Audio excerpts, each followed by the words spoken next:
Time and डिस्टन्सवर आधारित एक concept आहे, या प्रश्नामध्ये समजावतो. एक ट्रेनमध्ये 10 मिनिटांमध्ये 14 किलोमीटरचे अंतर पार करते.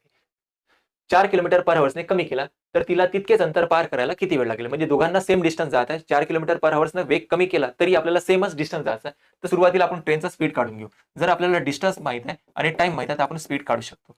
तर 14 किलोमीटरचा डिस्टन्स आहे. किती वेळात पार करते? तर 10 मिनिटांमध्ये. 10 ला जर आपण 60 ने भाग दिला तर हे येतं तासामध्ये. का? कारण की एका तासामध्ये किती असतं? 60 मिनिटं. 10 मिनिटाला जर तासामध्ये रूपांतर केलं तर ते किती येणार? 106 तास. डिस्टन्स आहे 14, टाइम लागत आहे 106 तास. 106 ने जर याला भाग दिला तर हा 6 पलटून जातो वरतं. म्हणजे ट्रेनचा जो काही स्पीड आहे तो निघून येते आपल्याला 84 किलोमीटर पर आवर.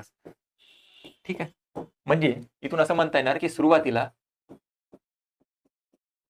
84 किलोमीटर पर आवर्स या ट्रेनचा स्पीड होता. आता प्रश्नामध्ये म्हणत आहे तो स्पीड 4 किलोमीटर पर आवर्सने कमी केला. म्हणजे सुरुवातीचा जो काही स्पीड होता तो 4 किलोमीटर पर आवर्सने आता कमी करत आहे. म्हणजे आता जो काही स्पीड राहणार ट्रेनचा 84 होता त्याच्यात 4 ची कमी झाली म्हणजे आता स्पीड राहणार 80 चा.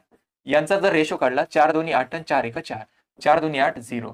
जर आपल्याला यांचा स्पीडचा रेशो माहित आहे. जर दोन्ही वेळेस समान अंतर जात असेल, जर यांचा आपल्याला स्पीडचा रेशो माहित आहे तर स्पीडच्या रेशोच्या एक्झॅक्ट उलटा राहते त्याचा टाइमचा रेशो. स्पीडचा रेशो आहे 21 आणि 20 तर टाइमचा रेशो राहणार 20 आणि 21. म्हणजे इथून असं म्हणता येणार की सुरुवातीला 20 युनिट वेळ लागायचा तर आता लागायचा 21 युनिट वेळ.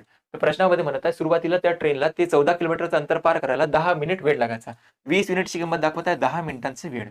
तर एका युनिटची किंमत किती? याला 20 ने भाग देऊन द्या. एका युनिटची किंमत किती निघणार? 1/2. एका युनिटची किंमत आली 1/2. तर विचारत आहे की आता तितकेच अंतर पार करायला किती वेळ लागेल? तर आता लागत होता 21 युनिट वेळ. 21 गुणिला करा 1/2. तर 21 भागेला येणार 2. तर 21 भागेला 2 म्हणजेच किती येणार? आपल्या प्रश्नाचं उत्तर 10.1/2.